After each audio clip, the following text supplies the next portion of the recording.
You're listening to the Optimal Performance Podcast. The OPP is brought to you by Natural Stacks, makers of 100% natural and open source supplements designed to help you live optimal.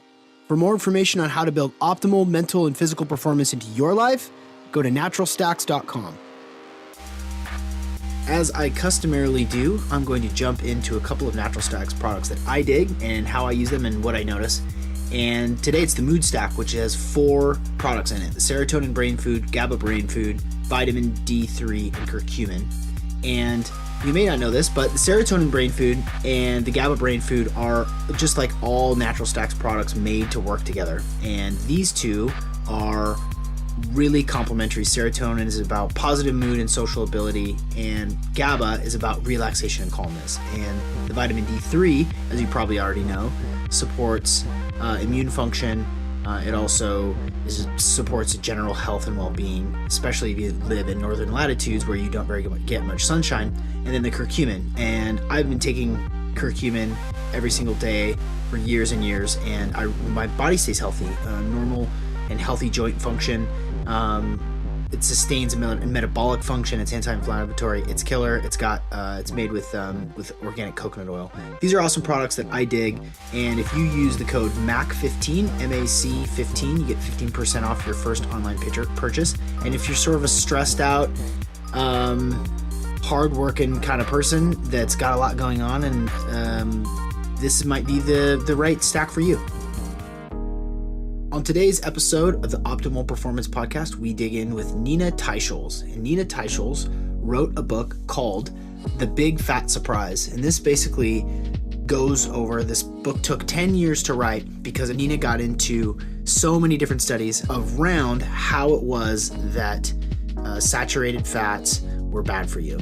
Tells the story about why it is the way that it is now, why the food pyramid kind of is set up the way that it is, and it's a really fascinating conversation. A lot of this information we already know, why butter, meat, and cheese belong in a healthy diet. Like, that's not that off the wall for most of the listeners, I assume, but she gets into really the policy around it and the politics around it. It's a really cool conversation. It moves quickly, and I think you're going to enjoy it. You're listening to the Optimal Performance Podcast, and I'm your host, Sean McCormick. It's the OPP.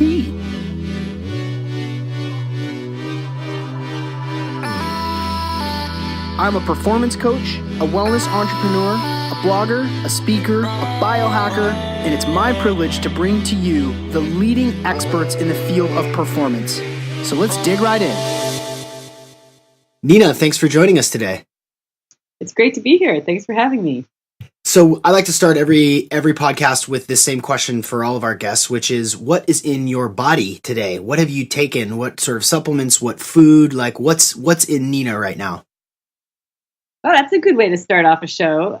Nothing is the answer except for coffee. So I do intermittent fasting, and I do not have anything to eat normally before noon. So that's it. That's an easy answer. Do you put anything in your coffee, or is it you just drink black coffee? I just drink black coffee. Yeah. That's the same answer we get from everybody. So I learned something. I've been reading, I'm talking recently to a very famous scientist who studies protein. And he, one of his papers actually noted something that was a little alarming to me that I wanted to learn more about, which is that for people, as you get older, you cannot make your own protein for your own body to restore your muscles easily. And so for adults, people past a certain age, as you get older, you need to more regularly eat protein, particularly protein, because your body cannot synthesize it. So now I am considering actually having, say, like an egg at breakfast, because I am of an age when I'm probably not synthesizing my own protein. Interesting. Was it based on a study, on some research that just showed that our ability to make protein or to synthesize protein or process protein just declines? Yeah, apparently this is just well established in the literature. I mean, one of the things, the scientist is named Don Layman. He's a professor emeritus at the University of Illinois, and we can put in the show notes, if you like, I can post some of these papers for people to read if they're interested. Apparently, it is well established. So eating protein becomes more important as you get older. It makes sense, right? I mean, the protein that we eat is helps us keep lean muscle, make lean muscle, and so it makes sense that as we age, our ability to do that effectively declines. Yeah, it makes sense. Yeah. So, but otherwise, I believe in intermittent fasting, and it has definitely worked for me. And it seems like fasting is such an incredibly easy way to manage your weight. There's just no thought. Like, what is the advice? Don't eat. That's it. All you have to do is not eat for a while. And I just read an article about how there are all these Silicon Valley startups that are trying to make millions of dollars off of this fasting concept because intermittent fasting has gained in popularity so much. And I was thinking, how do you propose to make money off of that concept? Really? Here's the secret. Don't eat. Don't consume. How are we monetize that? I don't know. Well, it's perfect for our conversation today because, demystifying myths or rather, going against conventional wisdom is something that you have now you've made a career of debunking and digging deep into because telling somebody not to eat, even a heavy person, is sort of controversial. Like telling someone, hey, you should eat less, even that statement alone for a lot of people is like sort of a red flag. And the people are like, well, what? No. I'm supposed to have 3 square meals a day. I'm supposed to start my day with a bowl of grain. I'm supposed to have a mid-morning snack. And so even saying that is probably like not for our audience or myself, who I also don't eat until 2:00 every day and intermittent fast and eat ketogenically. Even that statement alone is a little bit controversial. Right. Well, we were told that you were supposed to eat small portions throughout the day in order to keep your metabolism up. That was supposed to be a boost for your metabolism. And actually, we were taught to not just 3 square meals a day, but to have 5 or 6 smaller meals. That was what was considered better. That was the way you boosted your metabolism. That was absolutely based on no good science at all. And one of the explanations for the obesity epidemic is that we became a snacking culture. The whole snack food industry promoted this idea that you needed to have lots of snacks throughout the day.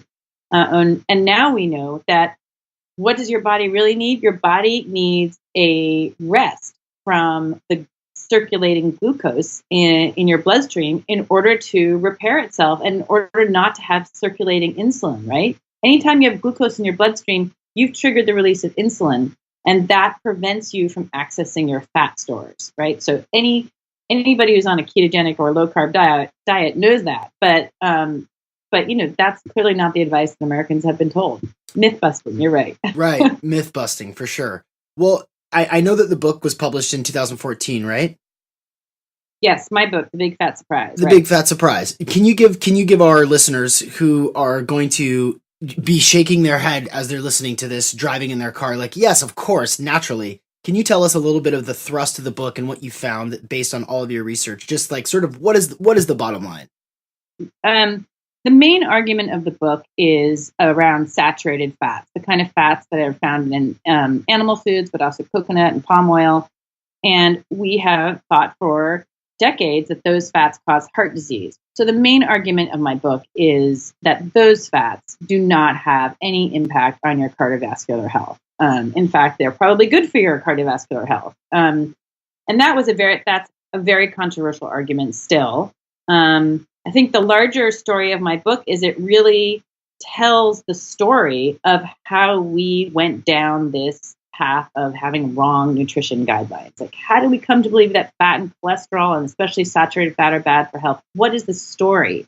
And of course, it's a story much more of politics than of science, right? I mean, it's really an amazing story about science really being suppressed and about how scientists can be just as political as politicians. And, it's a really rip-roaring story. One of my favorite descriptions of the book is by The Economist magazine, which wrote a really nice review of it. And they said, this book, you cannot imagine that this would be a page turner, but it is. because you just can't believe how it could go so wrong and stay so wrong for so long. But I also think it's important for me to say that, when I started off this book, I was a vegetarian, been a vegetarian, 25 years, and I ended up putting a piece of red meat on the cover of the book because it took me nearly a decade to research. And at the end of it, I realized, wow, everything I thought about fat and nutrition was just completely 100% wrong. Yeah, and when you take into account the sort of outside pressures upon the different industries to promote this grain and corn and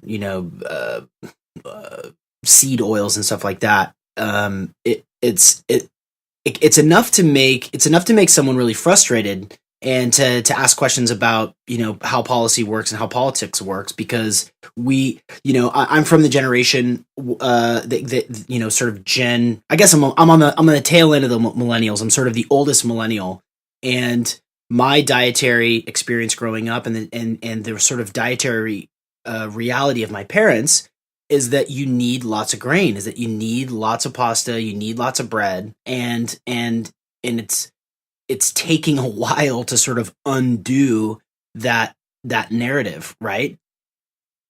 Yeah, I mean, well, this is what we've been told, because we've been told this for 3 generations now. Your parents grew up believing that. I mean, I was growing up in the 1970s, and, I can remember the moment in our kitchen when we stopped having my grandmother's meatball and cream sauce for dinner, and, in came the wok and the stir-fried vegetables and the, more pasta, more grains. And, that really caused me to gain weight and not be healthy. But you're so convinced that by what you're being told, and you go to the nutritionist and they tell you eat more grains, more, and you're not doing a good enough job, and you need to eat more fruits and vegetables. And really, I believed it. I believed 100%. I counted every calorie. I counted every fat calorie. I mean, and I don't know why I never questioned the conventional wisdom. It just always, what we're told is that we don't try hard enough. I used to just exercise all the time, and I just could not lose weight. Right. So, it's incredibly, the story is, people say when they're reading my book that sometimes they have to put it down because they get so angry. It is a story that it makes you very cynical, I think, about how policy works and how science works. And, you would assume that scientists and policymakers would respond to the best possible evidence and then try to make the nation healthy, but they don't. And then you see it again and again and again. And here, I'll just tell you a story. How about if I just tell you a story from today? Because this is still going on. So one of the things that has come out of my writing is that I founded a not-for-profit in Washington, D.C. to say, we need to change our guidelines, our nutrition guidelines, because they're making people fat and sick, and they're wrong. And so there's this study recently that probably many of your people in your audience have heard about, but it was a ketogenic diet that was given to over 200 diabetic patients, people who had serious diabetes, 8 years on average had the disease. So not easy people to reverse out of diabetes. At the end of 1 year of that ketogenic diet, they had reversed diabetes, meaning their average blood glucose level was below the diabetic level in 65% of those patients. Wow. So just imagine, here we have type 2, this is type 2 diabetes. We have an epidemic of this in our country. The project leader of that study, Sarah Hallberg, it was a University of Indiana-based, university-based study. We went to Congress to say there's a food as medicine group in Congress. And we said, why don't you have a briefing on this study? Imagine you could reverse 65% of diabetes maybe in 1 year in the United States if you adopted this idea. And she was going to be invited for a briefing, and then that briefing was canceled. Because there are people in Congress who do want to reverse diabetes and who care about the public health, but there are so many forces that are pushing against that, right? There are all the forces that have defended this wrong diet for so many years. I mean, all the public health associations, the American Heart Association, they are lobbying against this information coming out.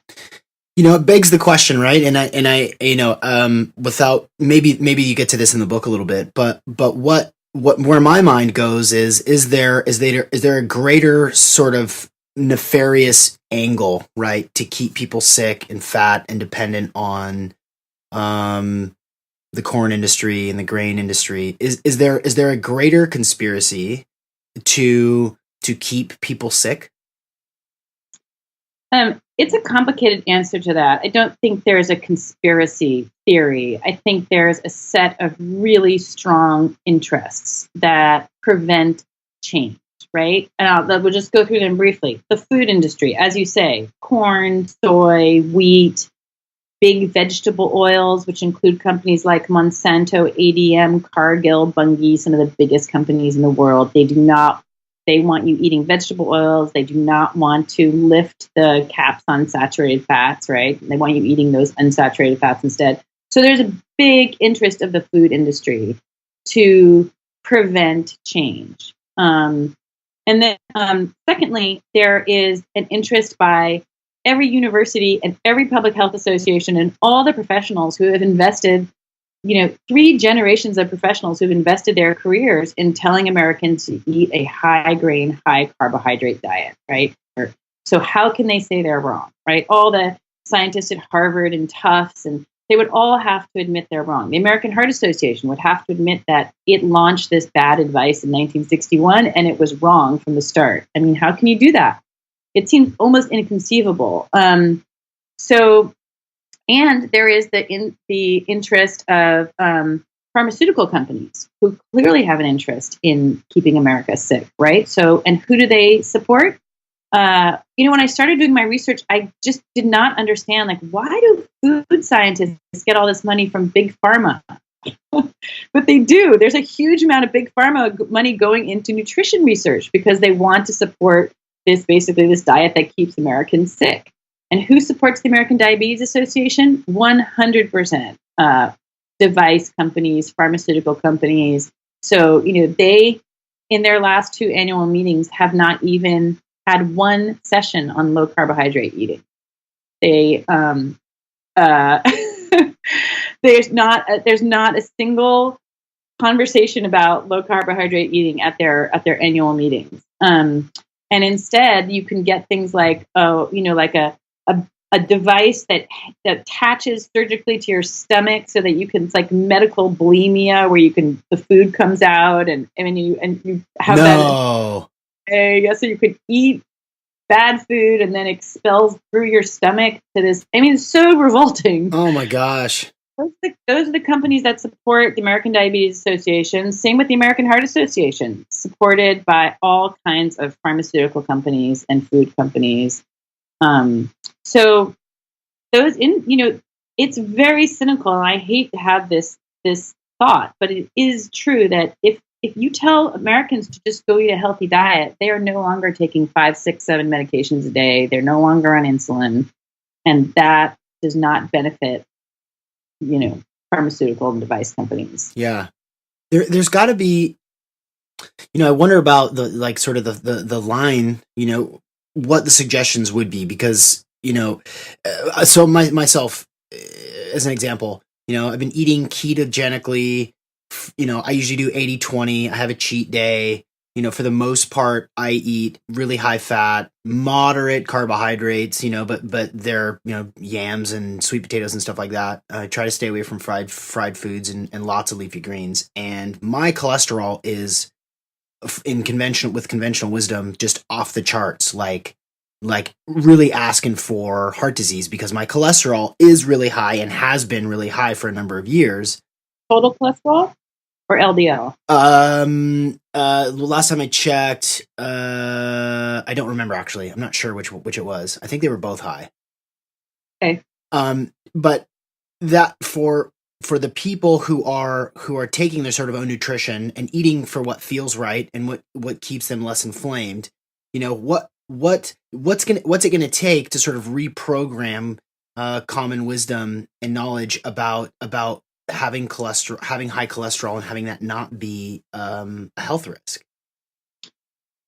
So So one of the things that I chart in my book is I go through the history of the science on cholesterol markers, right? It starts with total cholesterol, and then it was discovered pretty definitively that your total cholesterol is unrelated to your cardiovascular risk. It's just not it does not track with cardiovascular risk. And that's why they then shifted over to LDL cholesterol. LDL cholesterol, also, it turns out in many diet studies, there is no correlation with this is your LDL cholesterol is your low density lipoprotein. It's the one that's supposed to be bad. But they could not find that with diet, they could never see that people who changed their diets and whether or not they had a heart attack or what kind of outcome, like died or had a heart attack, it didn't track at all with LDL, not at all. So you have to think like, well, why am I worrying about my LDL? And that the reason you're worrying about your LDL is that drug companies have figured out a way to lower your LDL, right? That's what statins are. Right. So they have huge investment in LDL being the causative, most important risk factor. They tried to make a drug to increase HDL, which is your good cholesterol, but they couldn't do that. They tried all these trials and they turned out all their drugs killed people. So they have no financial incentive in HDL. They have a huge incentive in emphasizing your LDL. But again, what happens to your LDL and diet has no relationship to your cardiovascular risk. LDL just turns out to be this highly unreliable marker. I mean, I don't know if you've talked to your audience about the work of Dave Feldman, known as Keto Dave on Twitter, but he has basically figured out a way to completely hack your LDL because, and he just says, for people on keto, it often happens for people on keto that their LDL goes up quite a bit. But it turns out that if you just increase, I think it's like 500 calories a day of fat in the 3 days before you go to get your LDL, your cholesterol tested at your doctor, your LDL plummets. And that has just to do with, what LDL does. It clears the fat from the system. So if you add more fat, you're employing all the LDLs. And so they're not, they're all working really hard. So he's solved this problem that people on low carb diets have, which is they feel great. They everything's better. Their energy better. Their mood's better. They just, everything is better. But then they go to the doctor and the doctor says, your LDL is up and I'm going to put you on a statin. And then they think, maybe I am increasing my cardiovascular risk. But it just turns out your doctor only has pills for LDL. That's why he's focused on it. Your LDL is highly variable depending on what you've eaten for the last 3 days. And you can completely manipulate the results so that you do not have to tussle with your doctor about taking a statin. Which I think really... My husband came home and he's like, my doctor trying to get me on a statin. And he said, 10 out of 10 cardiologists would recommend a statin for you. And I said, 10 out of 10 cardiologists are wrong about so many things. So let's, and to get on a lifelong drug, which, by the way, statins have unreported side effects. There's never been public disclosure of the statin data for outsiders to confirm or to really reassess what all the side effects are. I mean, that is, it's an ongoing struggle to try to get public access to that data. So, going on a lifelong medication is a very serious thing to do. And follow the money, right? Who gains from this? Like which incentive? And that's really sort of the main key. So since the publish of the book, I know that you've appeared on tons of podcasts. I saw you on the Joe Rogan podcast, me and 7 million other people. What are you grappling with now? Like, it sounds like you're taking it to DC to try to institute organizations that will help push this information out. What's the most common thing that you're up against, and what do you have to convince people of? What are you faced with day in, day out? Well, I started this group called the Nutrition Coalition because although I had written this book and gotten a lot of attention, it just turns out that not the whole world has adopted my point of view. And which is not so important, except for that I realized over the course of the last couple of years, really how important these nutrition guidelines are that come out of our government. You think, all of us think, I don't go to a .gov website to find out how to eat, and who does? But the reality is they shape so much of what we think about, how most Americans eat. It's like, school lunch programs, feeding programs for the elderly, how all our military rations, and by the way, 14% of our military is obese. Whoa. Wow. How is that? Because they follow the dietary guidelines, and they are told, this is what they have in these military cafeterias: pasta, food that speeds you up, good energy food; meat, food that slows you down. They literally have like red, yellow, and green stickers on the food, and there's a big red sticker on the meat.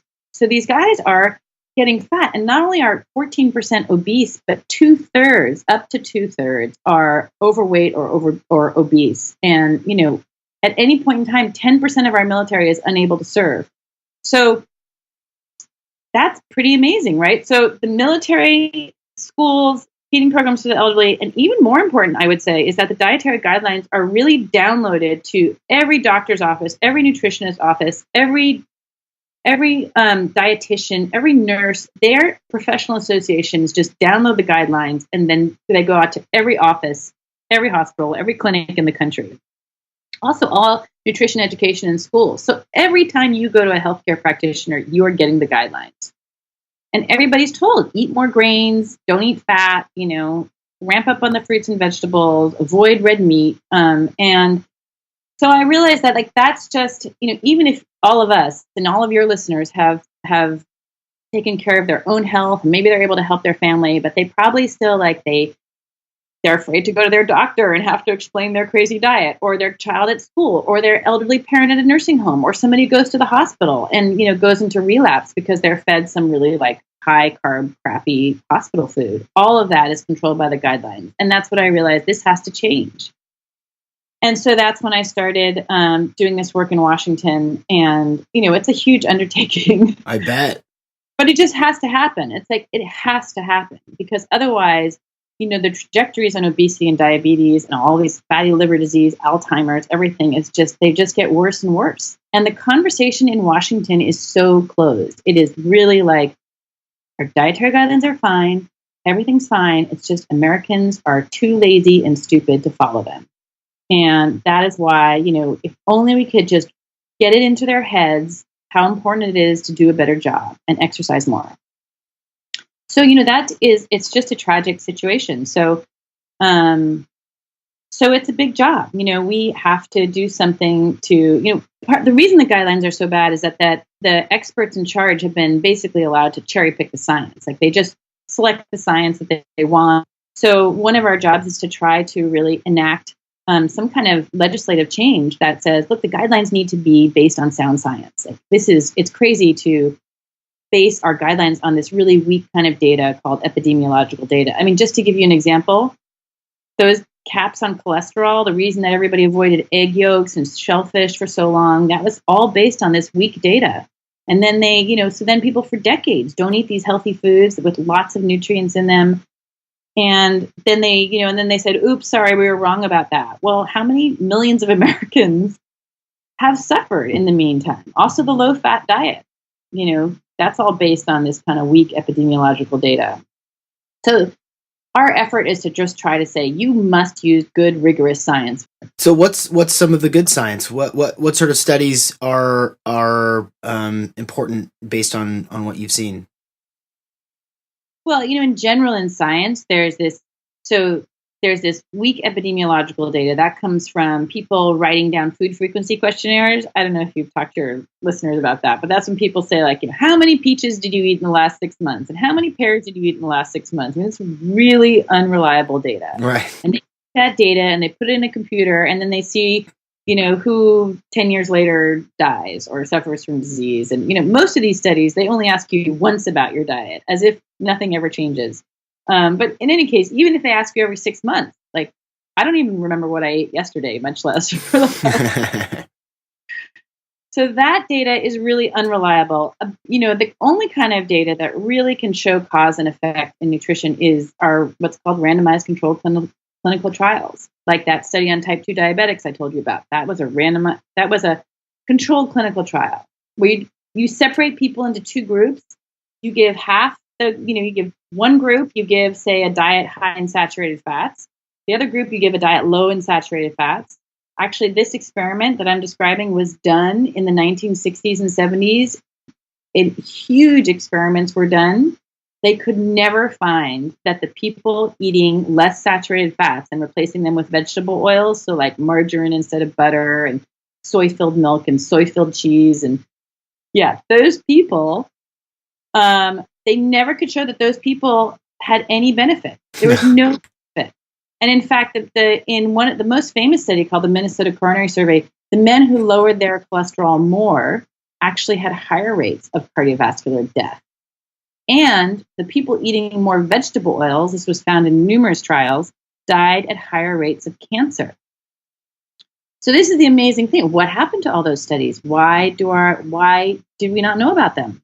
And the answer is really, that's sort of part of the incredible cover-up story. Like, these studies weren't published, sat in basements, results never saw the light of day, never included in review papers. Just this really good, rigorous evidence that was paid for by our government, therefore by us taxpayers, was just never used. It was ignored. And that's because it came out contrary to like what the dominant hypothesis was, and nobody could accept it or believe it.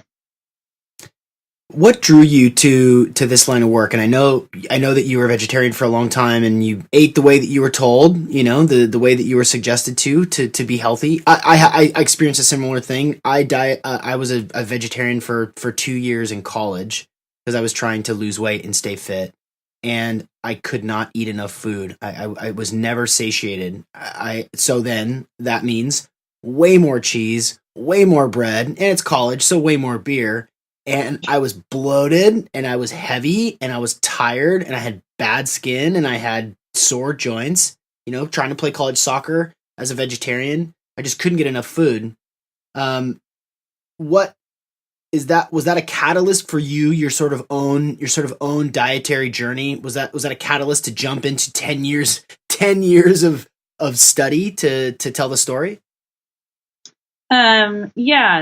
No is the answer. No, I did not. I was not as smart as you. I got into this because I was doing a series of kind of investigative stories for a magazine called Gourmet, which is just a food magazine that wanted to understand more about the food industry. And then I was assigned this article on trans fats. Well, this is the early 2000s. Like, nobody really knew much about trans fats. So that really plunged me into this world of fat. Good fat, bad fat, and all these fats. Sorry, let me just go back. So I got this assigned to do this story about trans fats. And when I started researching that story, I started talking to scientists who told me stories that just seemed unbelievable. Like, somebody had tried to yank their article from a journal, or somebody sounding the alarm, a scientist sounding the alarm about trans fats, which are found in margarine. The margarine executives visiting her in her office and trying to get her to stop doing her research and threatening her. And people, just crazy stories. I couldn't believe this was science happening. Once I started writing this, I started writing my book about trans fats, but once I got involved in this area, I realized that there was a much bigger story here about all fats, good fat, bad fat, non-fat, all this, that what dietary recommendations have obsessed about most, which is, fat content. It just seemed we had gotten it all upside down and backwards. And so it became a kind of super obsessive. We discovered the degree to which I'm really a compulsive, obsessive person. Because you want to read every single piece of science I kind of did, and then you start to realize, like, oh, this is so controversial what I'm finding, and it's really important that I be right. Like, I have to read and track down every single possible argument to the contrary. I have to try to prove myself wrong. I have to be sure that I'm right, and that just took so many years to get through. so much research, and so much of it actually never got published. Like I have 15,000 words on fish oils into the book. But it just became really obsessive, and it really, for me, it wasn't about my own nutrition. I think as I discovered things, my diet changed. But that's not why I went into it. But then as I discovered the new science on low carb and on meat and all that, I just, like so many people who discover it, then it's such a reward, and you feel so much better. Yeah. Yeah. Yeah. So you follow you were given a task, you were doing a job, and you followed the rabbit down the hole, and you kept going and you kept going and you kept going and you kept going. And, and one study led to another. Well, I think it's admirable. It's obviously not a popular stance to take, and it goes against conventional wisdom, and it goes against politics and policy, and really does sort of myth bust. But I really respect and appreciate your willingness to make sure that you're right, to synthesize all of these studies, to tell the story, because I think most of us, and our listeners are they're going to be shaking their head through this entire, like, yes, of course, yes, of course, yes, of course.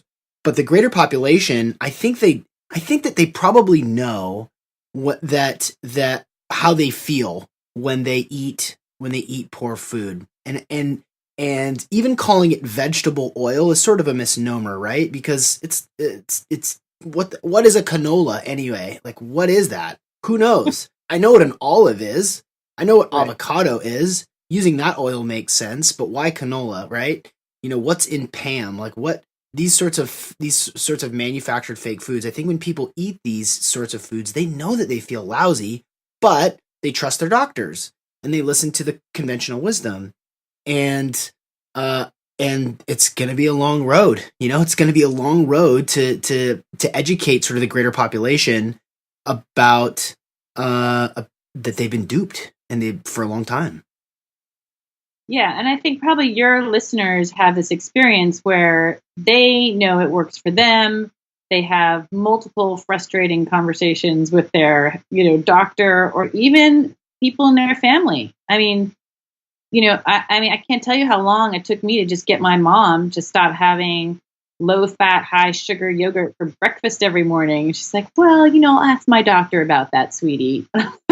Okay, that's fine. Your doctor, who's had one day of nutrition education over the course of, her entire career. But the reality is, like, there are people, I think, like your listeners, who are willing to buck conventional wisdom, they're mavericks. They're people who are open-minded, and they don't necessarily trust establishment thinking on a lot of fronts. And they feel comfortable going against conventional wisdom. But I think there are many, many people for whom that is not true. Like my mom. Like, she is not one of those people. She will just do what her doctor tells her, and she does not feel comfortable, bucking convention. And there are many, many people, probably the majority of Americans, for whom that is true. And so that's, again, why I just come back to this idea. We need the top-down advice to be right. You need for that sick person who goes to their doctor to get the right advice, right? Because they are going to, here, even you're worried about your cholesterol. That's because, most people are worried if their doctor tells them something and that they might risk greater harm or disease or, a heart attack down the line. Like, it's very hard to turn your ears off to that, right? Yeah. So that's why it has to be right at the top. Or people no advice, like blow up the dietary guidelines. But if they exist, they have to be right. So who's getting it right? Which sort of influencers in the space? Is it Mark Sisson with Primal? Is it Rob Wolf with Paleo? Who in your estimation? And I know that you're not a dietitian, but you, and like I know, sort of what what an optimal way to eat is. Like, what in your mind, who's getting it right? What sort of narrative is in line with what you've learned to be beneficial to people? Well, I think that, that anybody who is on, we're told to eat a diet that's over half of our calories from carbohydrates, right? So anybody who is advising people to eat fewer than, less than that is doing a better job. There are a lot of different people in this space now, and different things work for different people, right? I think that, paleo, it's interesting. The paleo community is kind of becoming more keto now. I noticed that, Rob Wolf and Mark Sisson, keto is just kind of a rebranding of Atkins, frankly. Right. I mean, anything low carb, high fat, or I think there's, Diet Doctor has a good website. I mean, there's a lot of ways into this diet. And the way I almost think of it like a car dealership, like when you go in to buy a car, they have like 6 different kinds of sales rep, and they type you like, are you the suburban mom? Are you the cool dude who wants, and they send out the right person for you. I feel like it's the same way getting into low carb. Like, do you, are you going to respond to Mark Sisson? Do you want to be a spear throwing paleo dude, or do you want to get into it through, the Tim Ferriss slow carb who's more women for women? I mean, everybody's just got a brand that works for them, that suits them, right. And they're somebody in one way or another. So I don't think you can. A lot of women go to Atkins, but they still have a huge and vibrant community and site. So I think any of those probably give pretty good advice. And then really it is something that people have to sort of to use, biohack for themselves, right? Like, this is what I did for a while. I used those ketone strips to kind of figure out, like, well, how do I respond to those protein bars? Actually not that well. Turned out that fruit was a lot worse for me than I thought. And it also depends how sick you are. How overweight are you? How sick are you? I'm a little more lenient now because I just lost 10 pounds. And so I'm like, well, I'm going to go ahead and try to have some more ice cream every once in a while. Yeah. It's very individual for people. Yeah, I think that's right. And I think that it takes work. It's not easy, right? It's not easy for an individual who's been told to eat cereal for breakfast their entire life. It's not easy to change that. And you do have to reprogram your palate a little bit. You do have to reprogram your metabolism and give it a reboot through fasting or eating keto for a little bit. And it can be like the sugar like the cutting out sugar, the sugar detox is miserable. I mean, it sucks. Have you gone through like a strict no sugar period ever? Yes, I have. It sucks. Yeah, it does suck. Yeah. But, and I'm going to mention one other thing for your listeners because it's something that is not frequently discussed. But for women, so first of all, women and men have different responses to low carb. And for women of a certain age, your hormones become super important. So if you are having a block as, a middle-aged woman, you should have your hormones checked, because that turned out to be very important for me. It's not something that's discussed all that widely. I don't know what your gender split of your audience is, but it just turned out that was really important for me. I was getting more sleep. I was doing everything right. But then the moment I dealt with my hormones, like, everything fell into place. And how did you do that? Was it through a process of supplementation or changing diet or adding certain things? Have anything to do with your gut microbiome? Like, what was the process? I got my hormones checked. And because, I'm middle-aged, some of my hormones were dropping, and now I take supplements to kind of restore them. And that has been fantastic. It improved my sleep, and it helped me, like, really effortlessly drop weight where I had been struggling a little bit. So, hormones, look, insulin is a hormone, right? Right. I think people forget that. Yeah, it's a fat deposition hormone, right? So it's the most powerful one. But all your hormones have an influence on fat deposition, right? So that's why people gain weight. They control your weight deposition changes when you go from being a kid to a man or a woman, right? That's hormones controlling that. And so it's no surprise that other hormones have an impact on it. You know, cortisol, your stress hormone, is another one that has an impact. So, and all these hormones, they draw upon precursors, the same precursors. So if you're highly stressed, then your cortisol, the precursors used to make cortisol, are depleting your other hormones, which might need the same precursors, but they're all being used to create cortisol instead. Right. So that's an important part of the equation for people to deal with. Right. Yeah. I think if you're high cortisol, high inflammation, and you're eating grain, and you're doing chronic cardio, and or no cardio, not moving at all, you're already creating that environment in your body to become more stressed, more inflamed, and that means that there's less serotonin and there's less melatonin for you to sleep. Yeah, it's all a balance. So what's next? Where are you headed now? I mean, the Nutrition Coalition is a very big step to try to affect, the top down. Is there another 10 decade long researched book coming our way, or what are you passionate about right now? What should people be reading or knowing? My work is mainly right now with this not-for-profit, the Nutrition Coalition. If people want to learn more about that or make a donation, it's at nutritioncoalition.us. But I want to get back to doing more writing. And I do want to do another book. Probably it will be in the same space, more about the politics of food, which I just think it's like there's so much that has not yet been written about. I mean, how vegetarianism came to be the dominant idea in our country is really a fascinating story that involves the Seventh-day Adventist Church promoting it. So it really comes from like a religious organization that has kind of co-opted all these leaders. Anyway, I can't even get into it now, but I mean, it's so interesting, and I do feel compelled to write about that. That's what I'm going to do when I have time. Wait a minute. So the Seventh-day Adventist Church is involved in vegetarianism? It's part of their religious belief. Whoa! Should avoid, yes, and they are the ones who have.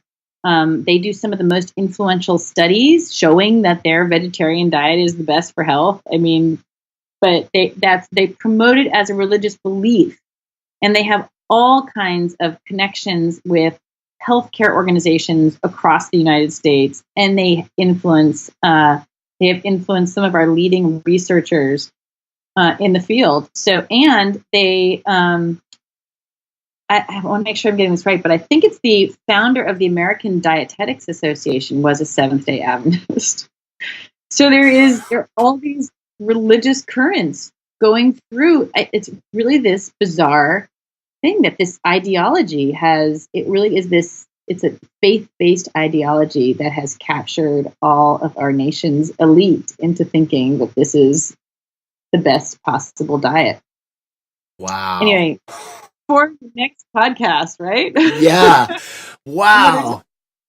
What a nice little nugget of wisdom that is. Interesting. Well, you got to write the book now because everybody's going to hear this and go, "Oh my God, what?" And then they're going to do their own research and they're just going to they're going to follow the rabbit down the hole themselves. Well, Nina, thank you very much for joining us. I know that you got to run. This has been a really interesting conversation, and I know that there's lots to do. We'll make sure that we've got show notes set up, and good luck with the Nutrition Coalition. Everyone that hears this is going to say, yes, absolutely. We need to blow up the food pyramid. We need to change all the guidelines. So I know that you'll have a lot of supporters with our audience. Great. Well, thank you so much for having me. It's great to talk to you. Really fun. Yeah, you bet, Nina. Have a good day. You do too. Bye. For additional insights and practical lessons based on this show, go to naturalstacks.com. The Optimal Performance Podcast is a Natural Stacks original. Our executive producers are Dennis Buckley and myself, Sean McCormick. Our producer is Christian Randall. OPP intro music by Odyssey. Additional music provided by That New Jam. A Randy McCrandle production.